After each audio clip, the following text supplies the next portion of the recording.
Hello મિત્રો, કેમ છો તમે બધા? અને આજે હું આવ્યો છું લખાગઢ. જો અત્યારે આ ડુંગર ઉપર આવ્યો હતો. હું આવ્યો તો લખાગઢ, નાગતર આવ્યો તો, નાગતર લખાગઢ.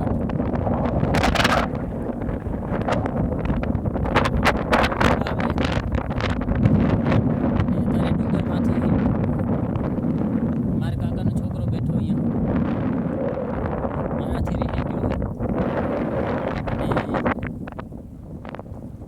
હું નાગતર આવ્યો હતો.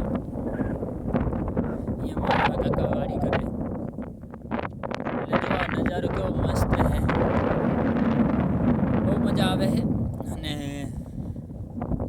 અમે આ ડુંગરમાંથી આવ્યા હતા. તો અહીંયા કને પાણા અને બધું છે. બાવેડા હેરું કા બાવેડા. હવે આ ડુંગર ઉપર આવીને અમે બહુ મજા આવી મને, અને મારા કાકાનો છોકરો રહી ગયો. જો આ બેઠો. તો હવે મારે આ બીજા ડુંગરે જવાનું છે ફરવા. એના પછી સામે જે ત્રીજો ડુંગર છે અહીંયા ફરવા જવાનું છે. પછી જવાનું છે આપણે રાજભાઈ માના મંદિરે, ભીમાસર, જે સામે તમે જોઈ શકો છો. રાજભાઈ માતાજીનું મંદિર દેખાય,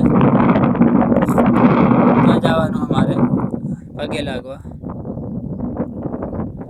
અને આ સામે દેખાય જે ધાર્યું દેખાય છે મારા કાકાની વાડી. અહીંયા બહુ ઘણી બધી વાડીઓ હોય. બધા વાડીવાળા એક અને કામ કરે હેર્યા. અને હું ફરવા આવ્યો હતો અંજારો સામેડીથી. હવે આ ડુંગરે ફરવું છે અને બધી જો આવે, અને આગળ પણ જવું છે. આજ આખો દિવસ ફરવું છે. અમારે હાર્દિકભાઈ રિહાઈ ગયા છે મારાથી, અને પાણા આડે જાય હેર્યા. તો આ જુઓ કેવા પાણા છે અહીંયા. ખબર નહીં શું આમાં કરલ છે કે ખબર નથી પડતી. પાણા કેવા જુઓ ને, જાણે કો કે હથોડા મારીને હાંકા કરે એવું લાગે. આ બાજુ આ લખાગઢ આવી ગયું. લખાગઢ આવી ગયું છે.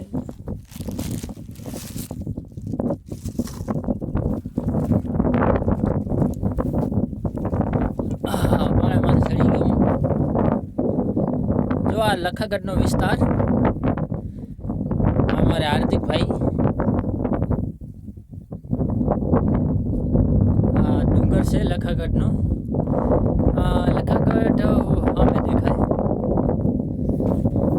સામે દેખાય લખાગઢ છે. અને એની આ અત્રાદી બાજુ આ ડુંગર આવેલો છે, ને આ બીજો ડુંગર છે આ બાજુ.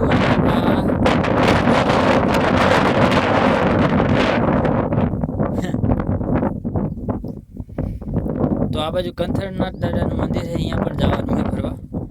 તો ભલે, તો હવે હું બીજે ડુંગર જાઉં ફરવા માટે. બાય બાય દાદા.